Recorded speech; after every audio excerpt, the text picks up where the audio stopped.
Eleanor opens her mansion door to find a woman thrusting a toddler into her arms. The child wears a tiny pearl necklace, identical to one Eleanor gave away 15 years ago. "Grandma," the little girl cries, reaching for Eleanor's matching pearls. The stranger runs toward a waiting car, but footsteps are already closing in. Before we begin, tell me where you're listening from and tap subscribe so you never miss a story. Eleanor Ford adjusts her silk scarf and opens the heavy oak door with practiced elegance. A frantic woman stands on her marble doorstep, clutching a small child with tear-streaked cheeks and wild dark curls. The toddler's eyes look hauntingly familiar, mirroring features Eleanor hasn't seen in 15 years. "Please, take her right now. You're her only real family left." "I don't understand what you're talking about. Who are you exactly?" "There's absolutely no time to explain everything properly to you." "Wait, slow down. What's happening here?" The woman pushes the child into Eleanor's surprised arms before she can voice another protest or question. The little girl immediately wraps tiny fingers around Eleanor's pearl necklace with startling familiarity, just like someone else once did years ago. Rain patters steadily against the polished marble steps, creating tiny rivers that flow toward the street below. The child's weight feels surprisingly right against Eleanor's chest, warm and trusting, despite the surrounding chaos and confusion. The desperate woman glances nervously over her shoulder toward the dark street. "Her name is Mia, and she's almost 3 years old now." The woman pulls out a crumpled envelope from her worn jacket pocket with shaking hands. "This explains absolutely everything you need to know about her background and situation." Eleanor stares at the child in her arms, studying delicate features that mirror her own son's face with uncanny precision. 15 years ago, David disappeared completely with his pregnant girlfriend after a terrible argument about money, responsibility, and family expectations that turned bitter and unforgiving. Why bring her specifically to me, of all people? "Because she's definitely your granddaughter, Mrs. Ford. No doubt about it." That's completely impossible. My son vanished years ago without contact. "He never forgot you, despite everything that happened between you." Where is David now? Is he safe and well? The woman's hands shake violently as she backs away from the door toward the street. Car engines rumble menacingly in the distance, growing closer and louder by the second. The child's small fingers trace the intricate pearl pattern on Eleanor's necklace with practiced familiarity that suggests previous experience. Eleanor's heart pounds against her ribs like a trapped bird, desperately seeking freedom from its cage. The woman turns abruptly and runs toward a waiting sedan with tinted windows. "Wait! Come back here right now and explain this!" Eleanor calls after the retreating figure, but the woman doesn't stop running or turn around to acknowledge her desperate pleas. The sedan's powerful engine roars to life as its tires screech against wet pavement in urgent escape. "Grandma, please stay with me." Mia whispers against Eleanor's shoulder. "Sweetheart, I honestly don't know if I'm your real grandmother." "Mama said find Grandma with the pretty rocks like mine." "What pretty rocks are you talking about, darling?" Eleanor looks down at her expensive pearl necklace, then at the matching miniature version around Mia's delicate neck. The craftsmanship is absolutely identical to pieces from her own exclusive jewelry collection, down to the smallest details. Wind whips through the open doorway, carrying the scent of rain and uncertainty into the warm foyer. The child's breath feels warm against Eleanor's neck, steady and trusting despite the frightening circumstances. Eleanor steps back into the elegant foyer and closes the heavy door firmly. We need to call someone official about this strange situation immediately. Eleanor carries Mia toward the spacious living room, but the child starts crying loudly when she tries to set her down on the Persian rug. "No, stay with Grandma right here." "Okay, we'll definitely stay together for now, sweetheart." "What pretty rocks, just like Grandma's special ones." "These are called pearls, darling. Very special pearls." Eleanor notices how Mia's tiny fingers find the pearls, rolling them between small palms exactly the way David used to fidget with worry stones during stressful moments. The child's fine hair smells like baby shampoo and something pleasantly floral, possibly lavender or jasmine. Afternoon sunlight streams through tall windows, casting rainbow patterns across the expensive Persian rug beneath their feet. The grandfather clock chimes twice with resonant authority, marking time in their suddenly and completely changed world. Eleanor reaches for her cordless phone with her free hand while holding Mia securely. This looks exactly like a classic inheritance con, Mrs. Ford. But the child somehow knew to find me here specifically.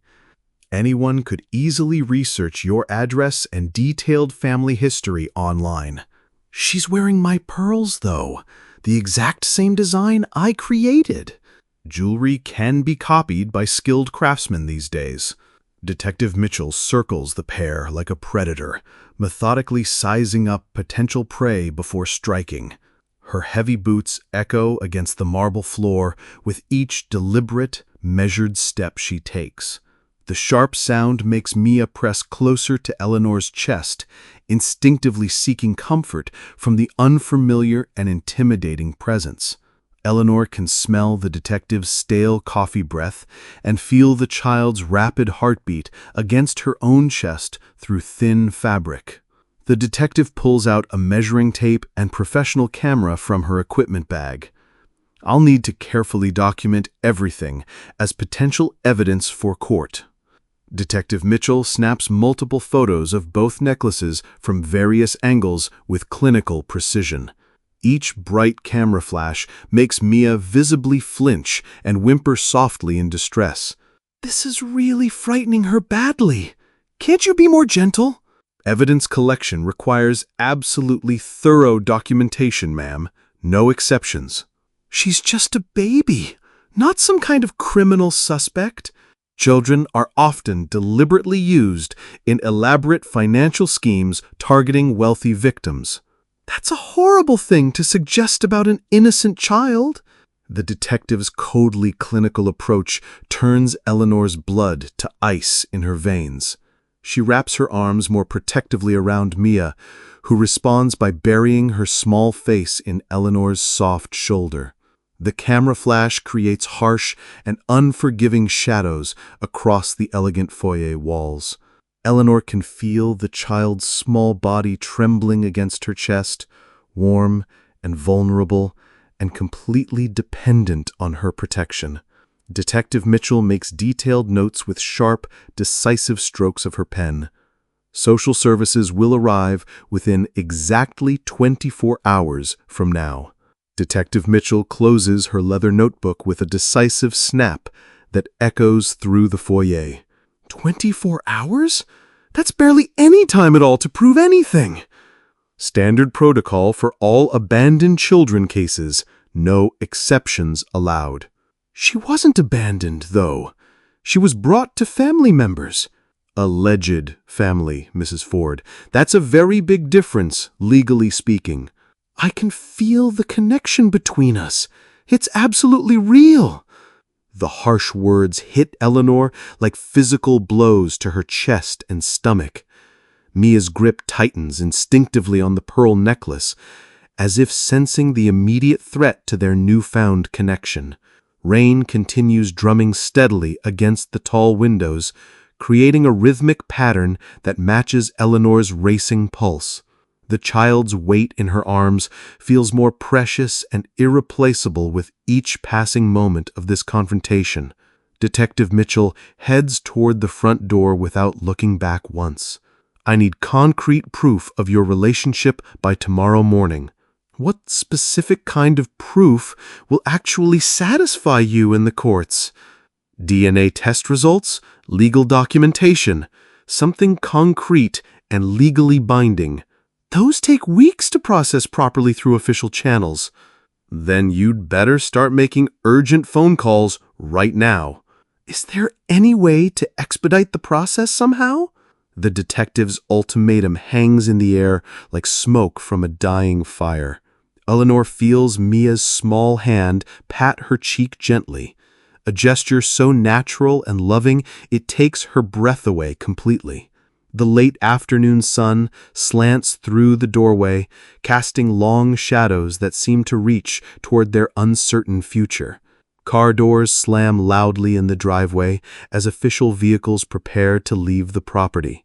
Eleanor carries Mia carefully toward the phone in her private study.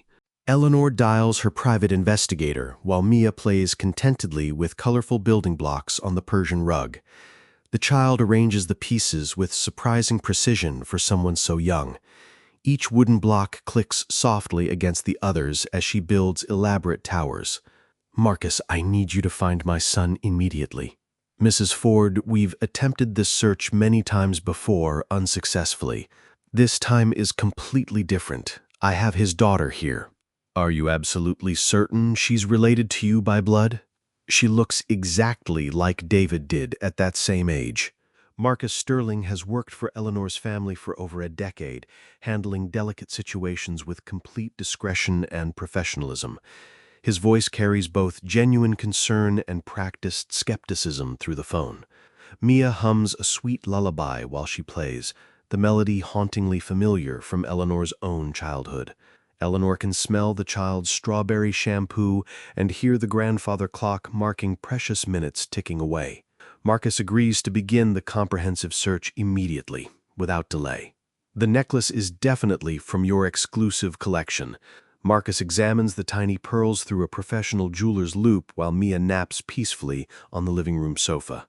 "I gave one exactly like it to David's girlfriend years ago." "What was her full name again for the records?" "Carmen Rodriguez. She was studying art history at the university." "That gives me an excellent starting point for investigation." "Do you think you can find them both?" The pearls gleam under the reading lamp like captured moonlight in their perfect spherical shapes. Eleanor watches Mia sleep, noting how the child's dark lashes rest against cheeks that mirror her son's distinctive bone structure. Afternoon shadows lengthen across polished hardwood floors. The child's breathing creates a peaceful rhythm that soothes Eleanor's frayed nerves and racing thoughts. Marcus photographs the necklace carefully from every possible angle for documentation. "I found a marriage certificate from Nevada in the records." Marcus spreads official documents across Eleanor's mahogany desk like pieces of a complex puzzle. "David Ford and Carmen Rodriguez, married 6 years ago exactly." 6 years? Why didn't he contact me about the wedding? Pride, maybe. Fear of your reaction to the marriage decision. I would have welcomed them both home with open arms. Sometimes we can't see past old arguments and hurt feelings. I miss him so much it hurts to breathe. Eleanor studies her son's familiar signature on the official papers, tracing the distinctive loops with her trembling fingertip. The black ink feels slightly raised against the smooth paper surface. From the living room comes the sound of Mia stirring from her afternoon nap, making soft cooing noises that warm Eleanor's heart. Sunlight streams through the study windows, illuminating dust motes that dance like tiny spirits in the golden air. Marcus points to an address listed clearly on the certificate. "This gives us legal proof of relationship through marriage." Eleanor clutches the marriage certificate like a lifeline in stormy seas. "Mia is definitely my granddaughter through David's marriage. It's circumstantial, but it's definitely a strong start for legal proceedings." Will this be enough evidence for the detective tomorrow? Combined with DNA testing, absolutely yes. No question about it. How long for DNA results to come back from the lab? Standard processing is 5 business days minimum for accuracy. Marcus checks his expensive watch with practiced efficiency, calculating time frames with the precision of years in private investigation work. The marriage certificate crackles slightly in Eleanor's trembling hands as she holds it. Mia's innocent laughter drifts from the living room where she's discovered Eleanor's collection of antique music boxes. The joyful sound fills the house with unexpected warmth and hope for the future. Eleanor feels tears of relief and gratitude gathering in her tired eyes. The DNA lab is closed until Monday morning. Eleanor paces frantically across her bedroom carpet while Mia sleeps peacefully in the guest room nearby. Social services arrives in exactly 3 hours. We'll petition for emergency custody extension through the courts, Marcus suggests. On what specific grounds exactly will that work? Potential family relationship pending scientific confirmation and testing. Will that actually hold up in court tomorrow? It's our only legal option at this point. The walls seem to close in around Eleanor as precious time slips away like sand through her desperate fingers. Moonlight streams through tall windows, casting silver rectangles across the hardwood floor. She can hear Mia's gentle breathing through the baby monitor, steady and trusting and innocent. The child's presence has already transformed the silent mansion into something resembling a real home filled with love. Marcus continues making urgent phone calls on Eleanor's behalf throughout the night. Judge Morrison denied the emergency petition outright. Marcus delivers the devastating news while Eleanor holds Mia during breakfast. Says there's insufficient immediate evidence for custody extension. But we have the marriage certificate now as proof. He wants DNA confirmation before making any custody decisions. She belongs with her family, not complete strangers. The system doesn't recognize emotional bonds as legal proof, unfortunately. This is completely heartbreaking and wrong. Mia finger paints with Eleanor's expensive lipstick on the kitchen table, creating abstract masterpieces with obvious delight and concentration. The child's giggles echo off marble countertops and stainless steel appliances. Eleanor can smell bacon cooking and feel Mia's sticky fingers patting her cheek affectionately throughout breakfast. Morning sunlight turns the kitchen into a golden sanctuary of temporary happiness and contentment. The doorbell rings with ominous finality that makes Eleanor's heart sink. "Time's up, Mrs. Ford." Detective Mitchell enters with two social workers carrying official clipboards and grim expressions. "We're here for the child as scheduled. Please, just give me one more day to get results. The law doesn't work on emotional appeals, I'm afraid. She's my granddaughter. I can feel it in my bones. Feelings aren't admissible evidence in custody cases, unfortunately. There has to be some way to keep her here." Mia clings desperately to Eleanor's legs, sensing the tension in the room without understanding its full implications. The social workers move with practiced efficiency, gathering the child's few belongings into a standard-issue bag. Eleanor can hear her own heartbeat pounding in her ears, feel Mia's small hands gripping her silk dress. The foyer suddenly feels cold and institutional despite its elegant furnishings and warm decorations. One social worker reaches gently toward Mia with professional compassion. "No! Grandma, no!" Mia screams as the social worker tries to lift her from Eleanor's protective arms. "Stay with Grandma always." "Sweetheart, you have to go for now, but I'll find you. I'll come back for you very soon, I promise faithfully." "Want Grandma, want pretty rocks." "I know, darling. I want you too." The child's desperate cries echo off marble walls like accusations against an unjust system.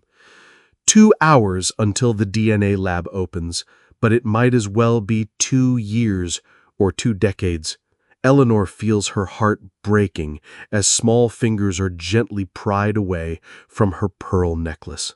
The social workers maintain professional composure while executing what feels like legal kidnapping. Car doors slam in the driveway, like coffin lids closing on Eleanor's newfound happiness. Eleanor collapses into a chair as silence reclaims her empty mansion. Eleanor storms into the DNA lab at exactly 9 o'clock Monday morning. Marcus follows with legal documents while technicians prepare testing equipment. The fluorescent lights buzz overhead like angry insects in the sterile environment. I need emergency processing for custody court today. Standard turnaround is 5 business days, ma'am. No exceptions. I'll pay whatever it costs for immediate results. Money can't change scientific processing time requirements, unfortunately. This child's future depends on these results.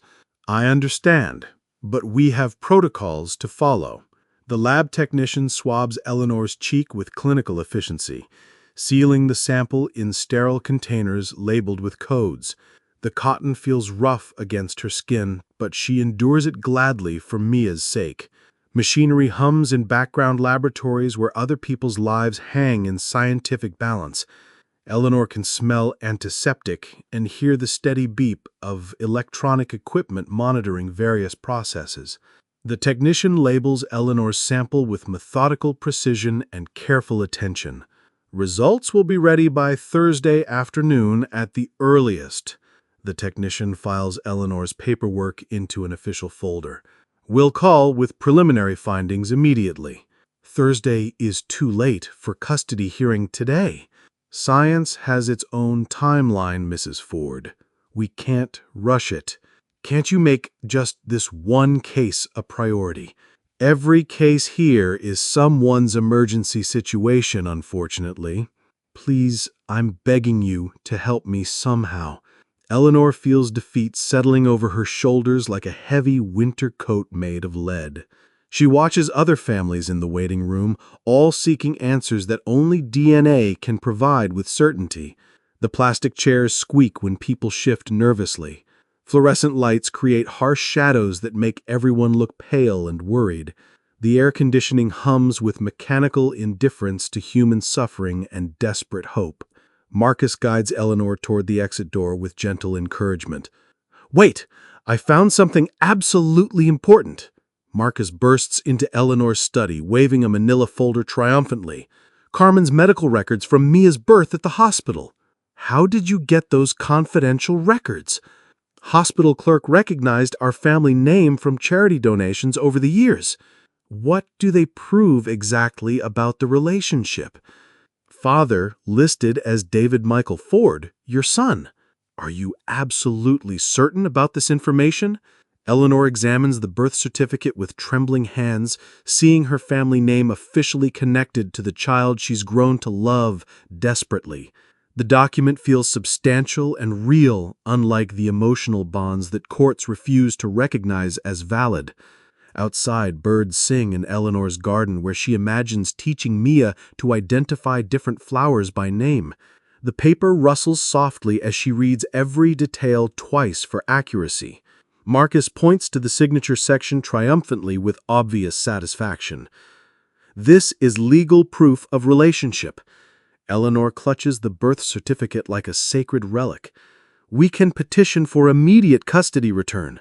Judge Morrison is reviewing it now by fax transmission. How long until we hear back from him? He promised an answer within the hour. Mia must be so frightened without me. She's strong, just like her grandmother." The grandfather clock ticks away precious seconds while Eleanor paces her study like a caged lioness. Every minute feels like an eternity when someone you love needs rescuing desperately. Sunlight streams through windows, but the brightness feels mocking given the darkness of separation. The leather chair where Mia once napped sits empty and accusatory. Eleanor's phone remains stubbornly silent despite her willing it to ring with good news. Marcus checks his watch with growing anticipation and nervous energy. Eleanor's phone finally rings with the call that changes everything forever. Judge Morrison grants immediate custody return based on documented biological relationship. Within hours, Mia is back in Eleanor's loving arms, calling her grandma with pure joy. Love doesn't always require scientific proof. Sometimes it just requires faith and persistence. True family bonds survive any legal challenge when hearts recognize what minds cannot measure.